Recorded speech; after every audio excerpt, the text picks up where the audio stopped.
13-Week Theater is supported by Patreon. Subscribe now and get exclusive early access.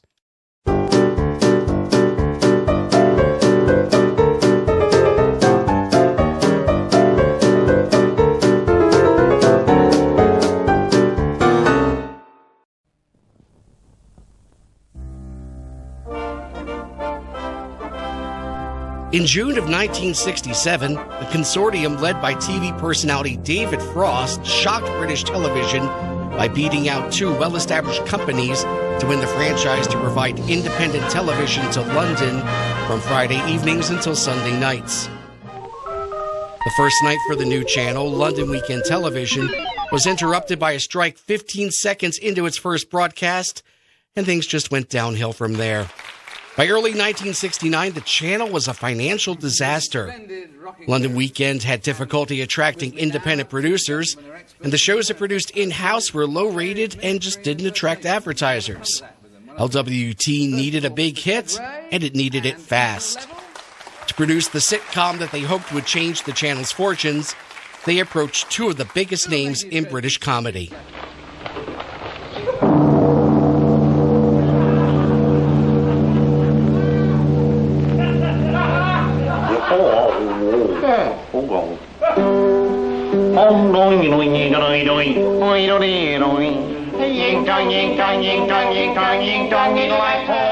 Spike Milligan was a hero of British comedy in the 1950s and 1960s. He had not only created and starred on the anarchic radio comedy The Goon Show with Peter Sellers and Harry Seacombe, he actually wrote or co-wrote all 250 episodes. Milligan was interested in doing a sitcom exploring his multinational background. Spike was born in British India to Irish parents and considered himself a native of all three nations. He also agreed to do the show if his occasional writing partner Eric Sykes was cast opposite him. LWT loved both ideas and approached producer Johnny Spate to produce and create the show. Spate had a hit show on the BBC at the time called Till Death Us Do Part, which would later be imported to America as All in the Family. Till Death had given Spate a reputation as a writer who courted controversy, and he planned to use the new show as a vehicle to examine and expose racism in all of its aspects. It was an ambitious decision and a poorly made one.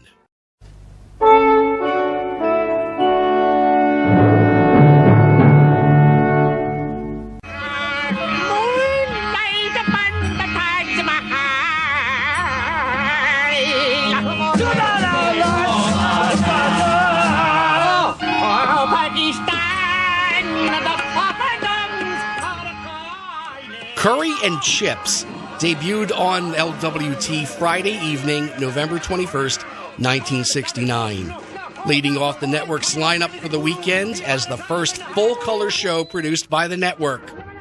The show, set in a novelty factory, spent its first few minutes with Sykes performing obvious visual gags while testing, gags.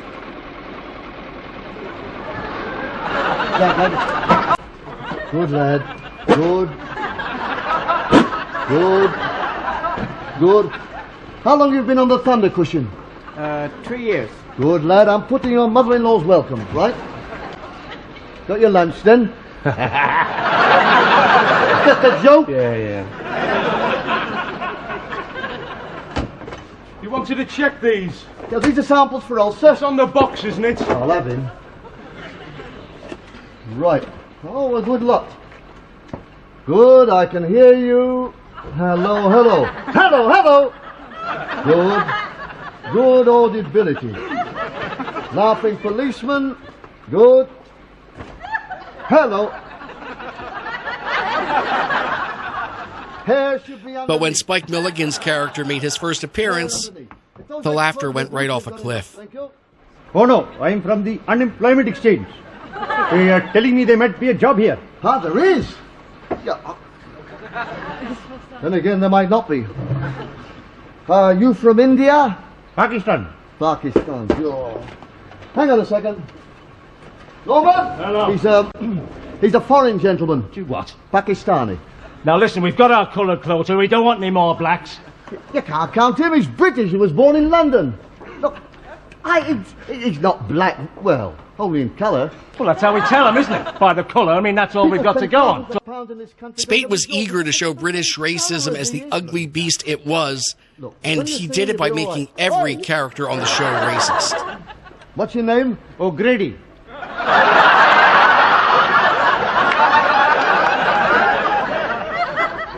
Kevin O'Grady. That's an Irish name. Yes, I'm Irish. We've got him.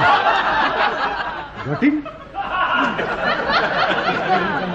I tell you what, if they sent all the wogs back home, we'd have an extra hour of daylight.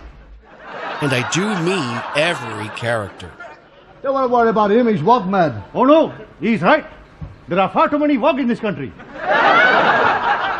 I leave Pakistan because there are far too many wog there. So I come to England, and there are still too many wog. That's your one. Oh no, I'm Irish.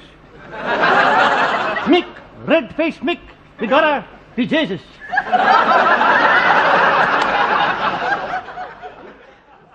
The few actual jokes in the show were either very lowbrow or in extremely poor taste. The racist statements made by every character were not so much used for humorous effect, like on Till Death, but simply for shock value. And the few honest attempts at humor in the show tended to lean on stereotypes. It is impossible for one Pakistani man to afford 5 wives. That is impossible. Yes, but you're not allowed to have 5 wives. It's against the law. Against the law. It's illegal. Not in Pakistani. In Pakistani, you can have as many wives as you like. My brother got 6 wives, 1 for every night of the week. And he rests on Sunday. Oh no. And he rests on Sunday. On Sunday, he avowed 6. Draws. Oh, I saw a lot of draws yesterday. It's all those miniskirts. No, Mrs. Buttock, I'm not talking about the sexual type draws. Not the draws, not them. Oh, mind you, I like to look at the sexual perversion type draws. Good, very good. Oh, crikey, yes, oh, yes. But but the football draws. I was talking about football draws, not draws, you know? If his father had been a bit more fussy who he slept with, Kevin would be white like us. Still, knowing the Irish, his father was probably drunk when he was doing it. There's nothing wrong in being coloured. Many great people are coloured. Al Johnson was one. Allah, Gandhi, and the Prophet Muhammad, all coloured people. No, it's very good to be coloured. Very good to be coloured people. Oh, I don't know about that. All depends on where you are and the company you're in. Don't you worry, it's very good to be coloured. Do you remember that? Jesus Christ was coloured. Yeah, look what happened to him. What happened? Now, wait a minute. The show was, to be blunt, just not funny. And coming from one of Britain's most popular comedians and the producer of the top-rated comedy in the nation at the time, it proved to be a huge disappointment. Spade also made a point of peppering the scripts with what at the time was considered foul language. This reached a peak in episode 4, where the word bloody was used 59 times in a 22-minute episode. You don't believe me? Bloody. Bloody. Bloody. Bloody. Bloody. Bloody. Bloody. Bloody. Bloody. Bloody. Bloody. Bloody.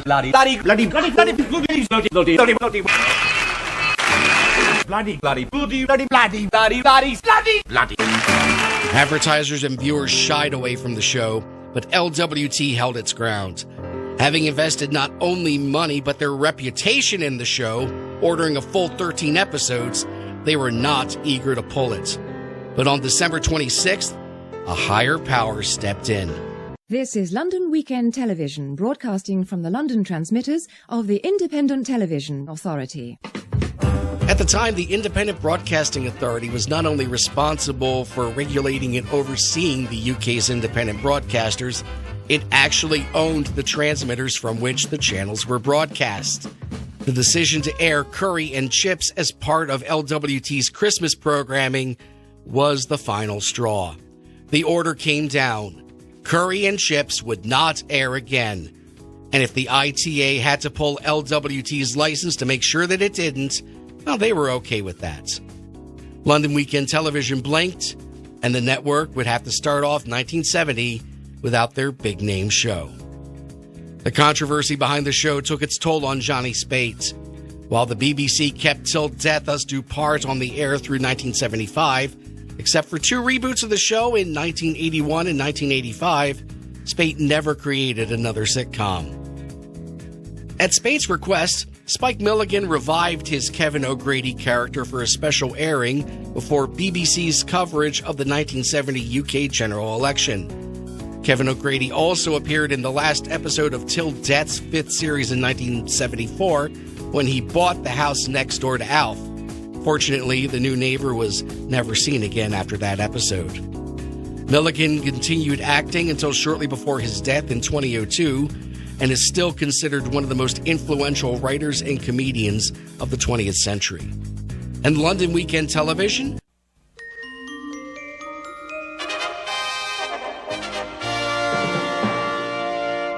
A few months after Curry and Chips was finally pulled, Rupert Murdoch made a sizable investment in the channel, allowing it to not only stay afloat but to thrive. It went on to become one of the best-loved ITV channels, lasting until its merger with London weekday franchise holder Carlton in 2002 to create a 7-day-a-week ITV London. In the end, Curry and Chips provided British television a vital lesson about controversial sitcoms, a lesson which lasted for 20 years, until... Honey, I'm home!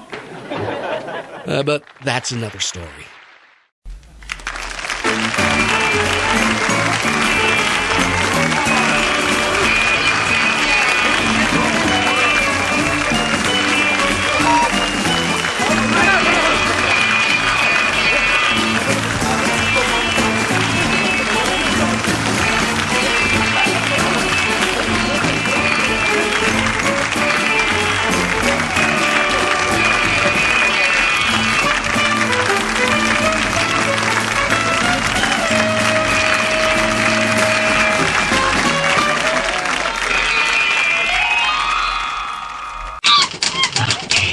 Monkey.